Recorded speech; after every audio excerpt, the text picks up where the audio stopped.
ಪಿತನ ಸುತನಾದ ಪವಿತ್ರಾತ್ಮ ನಾಮದಲ್ಲಿ ಆಮೇಲೆ ಪರಿಶುದ್ಧಾತ್ಮರೇ ಬನ್ನಿರಿ. ನಮ್ಮ ಆತ್ಮವನ್ನು ನಮ್ಮ ಮನಸ್ಸುಗಳನ್ನು ನಿಮ್ಮ ದಿವ್ಯ ಜ್ವಾಲೆಯಿಂದ ಪ್ರಜ್ವಲಿಸಿರಿ. ಪ್ರಭು ಯೇಸುವಿನ ವಾಕ್ಯವನ್ನು ಆಲಿಸುತ್ತಾ ನಮ್ಮ ಹೃದಯ ಮತ್ತು ಆತ್ಮಗಳು ಪರಿಶುದ್ಧತೆಯಲ್ಲೂ ಪಾವಿತ್ರತೆಯಲ್ಲಿ ಹತ್ತಿ ಉರಿಯುವಂತೆ ನಮ್ಮನ್ನು ಪ್ರೇರೇಪಿಸಿರಿ. ನಮ್ಮ ಪ್ರಭು ಯೇಸು ಕ್ರಿಸ್ತರ ಹೆಸರಲ್ಲಿ ನಾವು ಪ್ರಾರ್ಥಿಸ್ತೇವೆ ತಂದೆಯೇ, ಆಮೇಲೆ. ಆತ್ಮೀಯ ಸಹೋದರ ಸಹೋದರರು, ಇಂದಿನ ದೈವವಾಕ್ಯದ ವಿಧಿಯಲ್ಲಿ ಮೊದಲನೇ ವಾಚನದಲ್ಲಿ ನಾವು ಕೇಳುತ್ತೇವೆ, ಯಾವ ರೀತಿ ಸ್ವರ್ಗದಲ್ಲಿ ಎಲ್ಲ ದೂತರುಗಳು ಸಂತರುಗಳು ದೇವರನ್ನು ಪವಿತ್ರರು ಪವಿತ್ರರು ಪರಿಶುದ್ಧರು ಪರಿಶುದ್ಧರೆಂದು ಸ್ತುತಿಸಿ ಅವರನ್ನು ಆರಾಧಿಸುತ್ತಾರೆ ಎಂದು.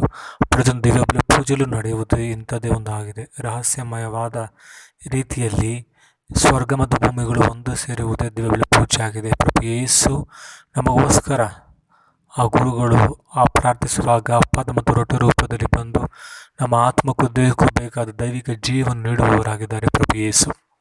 ಆತ್ಮೀಯ ಸಹೋದರ ಸಹೋದರಿ, ನನ್ನ ಶುಭ ಸಂದೇಶದಲ್ಲಿ ತಲಾಂತಿನ ಸಾಮರ್ಥ್ಯವನ್ನು ಪ್ರಭು ಹೇಳುತ್ತಾರೆ.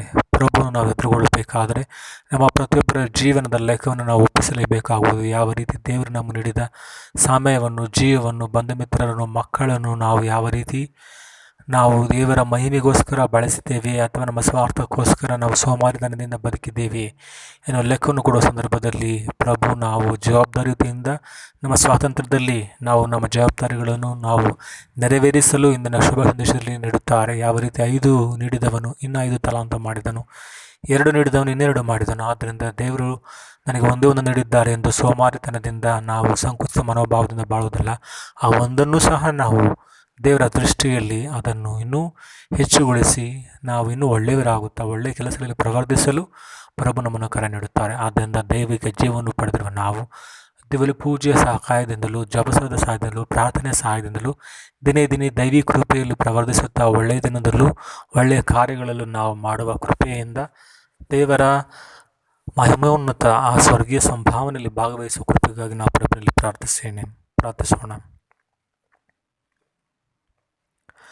ನಿಮ್ಮ ರಾಜ್ಯವು ಧರೆಗೆ ಇಳಿಯಲಿ, ನಿಮ್ಮ ಚಿತ್ತವು ಸ್ವರ್ಗದಂದದಿ ಭುವಿಯ ಎಲ್ಲೆಡೆ ನಿತ್ಯ ನಡೆಯಲಿ.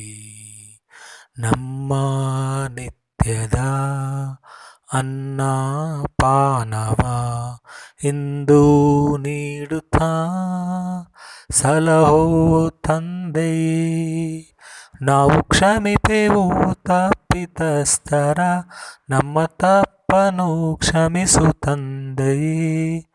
ದುಷ್ಟ ಶಕ್ತಿಯಂ ನಮ್ಮ ಬಿಡಿಸುತ್ತಾ ನಿಮ್ಮ ಪಥದಲ್ಲಿ ನಡೆಸು ತಂದೆಯೇ, ನಿಮ್ಮ ಪಥದಲ್ಲಿ ನಡೆಸು ತಂದೆಯೇ.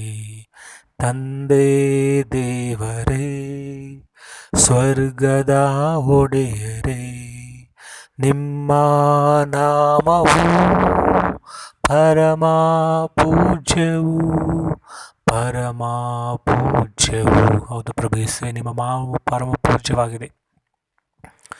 ಆದ್ದರಿಂದ ನಾವು ಸಹ ನಮ್ಮ ದೈನಂದಿನ ಜೀವಿತದಲ್ಲಿ ನಮ್ಮ ಮಾತುಗಳಿಂದ ಮಾತ್ರವಲ್ಲ, ನಮ್ಮ ಬದುಕಿನ ಮುಖಾಂತರ ನಿಮ್ಮ ಪಾವಿತ್ರತೆಗೂ ನಿಮ್ಮ ಕೃಪೆಗೂ ನಿಮ್ಮ ರಕ್ಷಣೆಗೂ ಸಾಕ್ಷ್ಯದ ಬದುಕನ್ನು ಬದುಕಲು ನಮಗೆ ನೀಡಿರುವ ಆಶೀರ್ವಾದಗಳನ್ನು, ಸಮಯವನ್ನು, ದೇಹಾರೋಗ್ಯವನ್ನು, ಶಕ್ತಿಯನ್ನು, ಸಾಮರ್ಥ್ಯವನ್ನು ಉಪಯೋಗಿಸಿ ಒಳ್ಳೆಯದನ್ನು ಮಾಡುವುದರಲ್ಲಿಯೂ ಈ ಪ್ರಪಂಚದಲ್ಲಿ ನಮ್ಮ ಮುಖಾಂತರ ಇತರಿಗೆ ಸಹಾಯ ಮಾಡುವಂತೆ ಯಾವ ಕೃಪೆಯನ್ನು ಪ್ರಜ್ಞೆಯನ್ನು ನಮಗೆ ಪಾಲಿಸಿರಿ. ನಿಮ್ಮ ಪರಿಶುದ್ಧವಾದ ಹೆಸರಲ್ಲಿ ನಾವು ಪ್ರಾರ್ಥಿಸ್ತೇವೆ ತಂದೆಯೇ, ಆಮೇಲೆ. ಪ್ರಭು ನಿಮ್ಮೊಡನೆ ಇರಲಿ. ಸರ್ವಶಕ್ತ ದೇವರಾದ ಪಿತಾ ಸುತ್ತ ಮತ್ತು ಪವಿತ್ರಾತ್ಮರು ನಿಮ್ಮನ್ನು ಆಶೀರ್ವದಿಸಲಿ. ಆಮೇಲೆ.